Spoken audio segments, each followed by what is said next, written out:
Tanzania now. It's been a crazy week. Back on the border of Zambia and Tanzania, I got arrested by this guy and his squad. They threatened me with 2 years of jail time and wanted to charge me $6,000 in fines. And just when I was about to withdraw $300 from the ATM to bribe them off, they get a call from the Zambian federal government demanding we be let go. Why didn't you call me? That's because the US Department of State has great diplomatic ties with the Zambian government, and they had called them to intervene on our behalf. Then we make it on the train as it's departing, only for it to break down for 24 hours in the middle of nowhere. The total trip took 4 days, but I'm here now. Are those?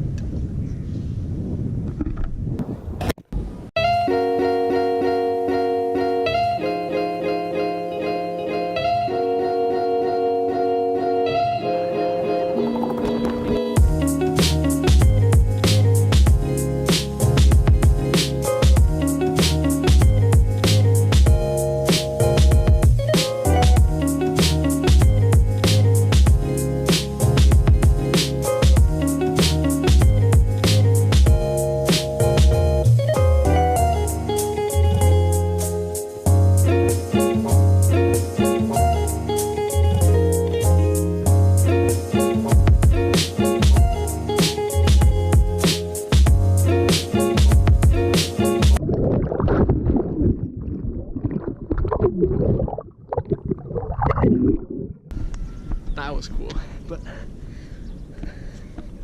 this video is supposed to be about a few new words in Uwal. So back in Zambia and Malawi, they spoke Chinyanja and Chichewa, two dialects of the same Nyanja-based language. A couple topical words in Chichewa that we don't have in English are uchifwamba, meaning to steal from someone under the cover of darkness, like those kids who stole my pants. Another good one is ndale. It's also a verb, it's a metaphor, meaning to trip up your political opponent in order to make them fall down. That story that I told last week in my Challenge 8 video, that's an example of ndale. We also have lots of examples of ndale in US politics. But my favorite word that we don't have in English that I learned in my travels is from Kiswahili, the language spoken here in Tanzania. And that word is utu, translated by my friends here as the art of being human in terms of empathy and understanding. Hi. Yeah. What?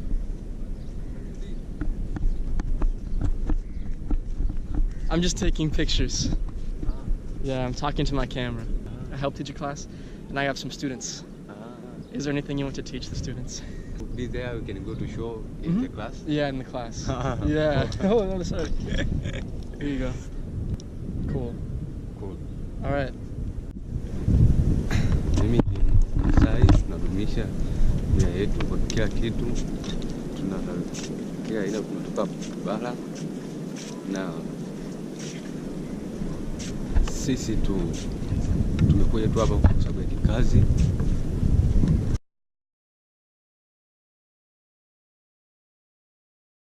People don't carry swords in the USA. This is cool. Do you want to show them your sword? This? Yeah. That's security. That's a sword and a club. Yeah, this is nice. Wow. Na tunarudi kwa season ikishaisha, tunarudi nyumbani kuja kukuta ng'ombe kwa sababu sisi ni watu wa tunachunga ng'ombe. Baada ya hapo kiangazi kishaisha, tunarudi tena, masika ikishaingia, tunarudi tena kuja kufanya kazi. Na sisi Masai tuna mia zetu kule pole, tunaenda kukaa miezi mitatu ikishaingia, tunaingia pole kwenda kula nyama. Tukishamaliza kula nyama tunakuja nyumbani, tunaenda tukishakuja nyumbani tunakaa siku 4, tunarudi pole tena kwenda kuua simba. Tukishaua simba ndio tunakuja kufanya sherehe ya kuua simba. Afu ndio unaoa.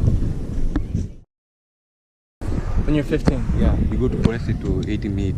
Yeah. Yeah, when you finish, when you be like 20 old, you can go to forest to feed lion. To fight the lion? Yeah. For this, you know, this for stick. Oh, okay. Name, I don't know name in English. For kill. A spear? Yeah, spear. But it is dangerous. You have some. When lion come, you can push for hand here. Oh, okay. When lion come, you can put this like that. And then kill the lion? Yeah, you can kill lion. Like oh, that. okay. Yeah. When you kill lion, you come to marry. Oh, okay. Yeah, but you didn't marry until you finish. You kill lion. You're not a man till you kill a lion. Man. Oh, when man. You not kill lion. You're not man. You don't have strong. Oh, so I'm not a man. I've not killed a lion. Yeah. Wow. So I need to kill a lion to be a man. Yeah, when you come there, we can go to kill lion to kill. Because Okay. Masai will. So me, I think so. This year I can go to kill lion because when not kill lion, you don't see anybody. Don't see you have power. Oh. Yeah. Wow. We see you like you don't have strong. So maybe some people like me, you say you don't kill lion, you don't have power. Anytime you talk about me, so Well, good luck. yeah, I can kill. I'll be thinking of you. Wow. The students will very much enjoy that story. Yeah. They will like it a lot. Yeah. I promise. I'll put it in the video. Yeah. So I was telling them about Utu, the art of being human, how some people have translated it for me. So this kind of burst my bubble and blew my mind because I thought it was so cool that this class had the phrase art of being human, and it turns out, you know, hundreds of millions of people over hundreds if not thousands of years already had that concept in their mind through Utu or Ubuntu. So I was telling my friends in Zambia about this class and saying that we're practicing the art of being human, thinking it was like very original. And they said, oh, you mean Ubuntu, which is like a similar Bantu word to Utu. Like the concept I've found here is that it's really commonplace. Like Ubuntu in Zambia was offered as a solution for things. Like when we were walking back from the mines with my friends, I asked them about, you know, what they had for advice for students about, you know, the intractable problems of global injustice, and they said, well, Ubuntu. Would you want to like just talk about that to the students? Yeah, man. From my own point of view, let me pick it up from what my colleagues earlier alluded to. When you come to Zambia, don't just destroy, build. That is human. That is what we call, and now Nelson Mandela said Ubuntu. That's why Nelson Mandela said Ubuntu, which means having a magnanimous heart. So the idea that the art of being human is an antidote to many of our problems is amazing, because it assumes that our problems arise from a departure from our true humanity. This idea is something that I now use to make me a better person. But Utu or Ubuntu isn't just about me, it's about my shared humanity with other people, and so I draw strength from watching others practice the art of being human. And that's why it's been so inspiring to me to read all the challenge updates you've all been posting throughout the summer. Reading those have pushed me to experience more than I otherwise would have. For example, one of my favorite challenge updates came from Tianchi. When I read it, I was like, Tianchi, ako na utu mwingi kwa matendo wanayofanyanga. Yeah, it's right. Okay, that's good. So, in short, Tianchi went to a Black Baptist church as a non-Christian person who never even prayed to God before. And that made him uncomfortable enough. But then, when he got there, they asked him to get up and speak in front of the whole congregation, and he did it. And he spoke from the heart, and he said nice things about them and told them how he was feeling. And they ended up really loving it, and they cheered and clapped and gave him hugs. Utu, or Ubuntu, or the art of being human, wasn't just coming from Tianchi, but also from the congregation back to him.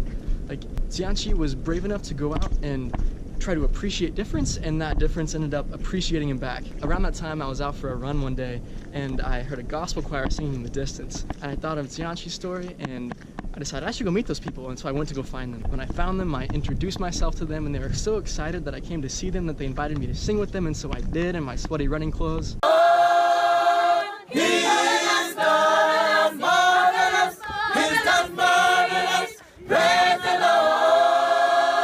And then they invited me to go to church with them the next day, and so I did that too, and just like Tianchi, they jumped me with a surprise invitation to speak in front of the whole congregation. You remember last time when we had gone for baptism? Aha! We went to preach the gospel of Jesus through what? Music. Hallelujah, church.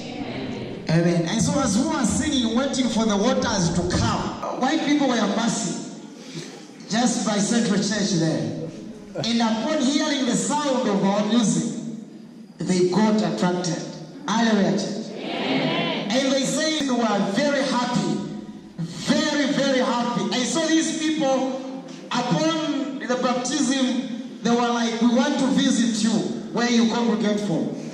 And from that time to today, we've been communicating to them, you know, to make sure that these people are here. Hallelujah, church. And I didn't want to, but because I saw Tsianshi's bravery and how well it worked out for him, I decided to do it. So I gave a whole speech about women's rights and healthcare and Jesus, and they loved it. The person filming it actually turned the camera off instead of on, so this is all I have. And please attention, I don't know if you need an interpreter. Brother, for that wonderful. And they really loved it, and I think I grew a lot from that experience. But I wouldn't have been able to have that experience had it not been from the courage that Tsianshi gave me. I think the same can be said for a lot of the experiences I've had here that have been enhanced by the inspiration that I've gotten from reading a lot of your challenge updates. Like when you all push yourselves outside of your comfort zones to explore your deeply held assumptions. Some of you went to churches like Tsianshi, like when Tommy, a Christian man who was bothered by the way gay people are treated in society, went to church and asked other Christians about how they felt about the way gay people were being treated. Or when Deja went to church and asked other tough questions about taken for granted assumptions. Some of you got uncomfortable in other ways, like Will, who went to a drag show at a gay bar, which allowed him to see big the structural segregation of LGBTQ people in our society and see his own prejudices. Meg was able to see her own prejudices too through getting uncomfortable when she went to go meet homeless men in her city. She reflected on how her socially constructed perception of homelessness gave rise to feelings of fear of people who were experiencing it, which had turned those people into others, and she was able to break the otherization by talking with them. You all did a great job of finding people who you saw as others and working really hard to empathize with them to see if you could see that they weren't so different from you after all. Like when Zach, a self-described liberal, interviewed a Trump supporter and learned that they actually had a lot in common. Or when Kayla interviewed an overtly racist person and still was able to connect with them on things like their family values and their taste in music. Maybe let's walk back this way? Yeah. Together we all examined our own assumptions and tried to connect with others, working to shatter the illusion that we're the center of the universe. And once we did that, we worked really hard to try to connect with people on the periphery of our global economy, the people who are the humans of our stuff. And it's really hard to find and meet these people, but you all tried to empathize with them. Libby and Kiara walked for long distances carrying water, and Jamie used only the public bathroom near her house for a day. Ashley spent a whole day living without running water or electricity. So I guess what I'm trying to say is that I'm so thankful we got to participate in this journey of learning and growing together. Growing and learning and practicing Utu, the art of being human, alongside you all has made this a much more transformative experience than it would have been if I just did it alone. But we're not done. We still need to explore how we can be heroes and write our manifestos that explain how we're going to live out the rest of our lives. And then we'll keep practicing the art of being human together forever. Can't wait to read your last two challenges. Peace. We did it. Yes. This is gonna be a great video. I think maybe like in a year, I'll bring all these students and we'll all go kill lions. Yeah. And then we can be grown up. Yeah. Because we're all still children. Nobody in this class has killed a lion. Yeah. Yeah, so you'll have to come and you have to show us how to do it.